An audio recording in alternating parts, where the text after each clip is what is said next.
The people, by the people, to the people, that's a simple definition of democracy. किसी भी देश में अगर डेमोक्रेसी है तो उसके लोगों के हाथ में फाइनल पावर होती है, लोग चाहे तो कुछ भी कर सकते हैं। एग्जैक्टली नेपाल में भी वही हुआ। मेरे पीछे जो आप पिक्चर देख रहे हो दैट्स पार्लियामेंट ऑफ नेपाल, और जिसको आके हवाले कर दिया वहीं के लोगों ने। अगर आप एक और पिक्चर में देखोगे तो आपको पता चलेगा कि कितना पावरफुल ये प्रोटेस्ट होगा एंड कितने बुरी तरीके से चीजें आउट ऑफ हैंड जा सकती है किसी भी डेमोक्रेटिक देश में, because it is the people of the country who are responsible for each and everything. वो चाहे तो सरकार को उखाड़ के फेंक सकते हैं, वो चाहे तो सरकार को मेजोरिटी में गवर्नमेंट बनाने के लिए भेज सकते हैं। एक्चुअली में क्या हुआ है नेपाल में, उससे पहले मैं आपको थोड़ी सी चीजें बताती हूँ।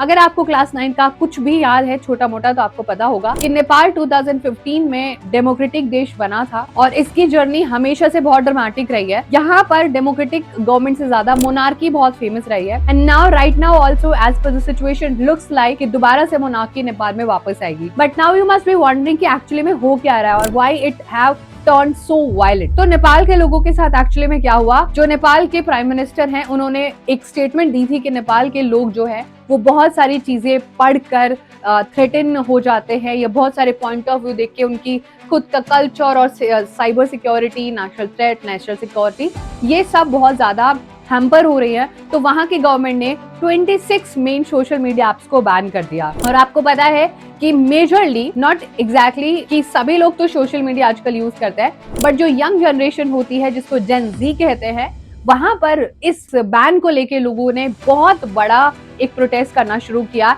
एंड इवेंचुअली बचा, क्योंकि हम लोग सोशल मीडिया के बिना लाइफ इमेजिन ही नहीं कर सकते हैं, बिकॉज ऑब्वियसली बुरे कामों के लिए, अच्छे कामों के लिए प्रॉज एंड कॉन्स दोनों ही है। सोशल मीडिया में दोनों ही चीजें होती है। ये हम यूट्यूब को देखें तो एक इतना अच्छा एजुकेशनल प्लेटफॉर्म भी कंसिडर किया जा सकता है, एंटरटेनमेंट भी किया जा सकता है। It has so many dimension and just like that WhatsApp, YouTube, Instagram, Twitter, ये सारे एप्स को नेपाल की गवर्नमेंट ने बैन कर दिया। अब आप खुद सोचो, अगर किसी भी देश में ऐसा होगा तो लोगों का गुस्सा जायज है, because at the end of the day उनके पास कोई ऑल्टरनेटिव नहीं होगा कि वो कोई ऑल्टरनेटिव चीजों को यूज कर ले, और you know they keep them updated. तो इसी को लेके जो वहां के लोग थे एंड मोस्ट इंपॉर्टेंटली जो जेनजी लोग थे, they did not like this idea. थोड़ा सा प्रोटेस्ट शुरू हुआ, धीरे धीरे बहुत ज्यादा बढ़ गया and eventually supreme court and parliament सबको आके हवाले कर दिया। अभी सिचुएशन बहुत ज्यादा खराब है, करंट सिचुएशन बहुत कुछ कंट्रोल नहीं कर पा रही है वहां की administration. Government is actually not able to get things in control. तो अभी हमें कुछ नहीं पता है whatever is going to happen. We also have to stay tuned, but this can happen in any country. अगर वो डेमोक्रेटिक देश है तो अपने लोगों को राइट टू फ्रीडम स्पीच और एक्सप्रेशन देती है, वो जो चाहे वो कर सकता है, जो चीज को मानना चाहे वो कर सकता है। So what is your point of view कि क्या पता कल को इंडियन गवर्नमेंट ऐसे एक्शन ले तो हमारे लोग भी ऐसे ही प्रोटेस्ट पे करने उतर सकते हैं। So that was a pretty much coverage that we were supposed to understand. इससे ज्यादा डिटेल में आपको चीजें यहाँ पर जरूर हम लोग डिस्कस करेंगे, लेकिन ये एक बेसिक आइडिया था जिससे आपको पता चल गया होगा कि what is exactly happening in Nepal right now.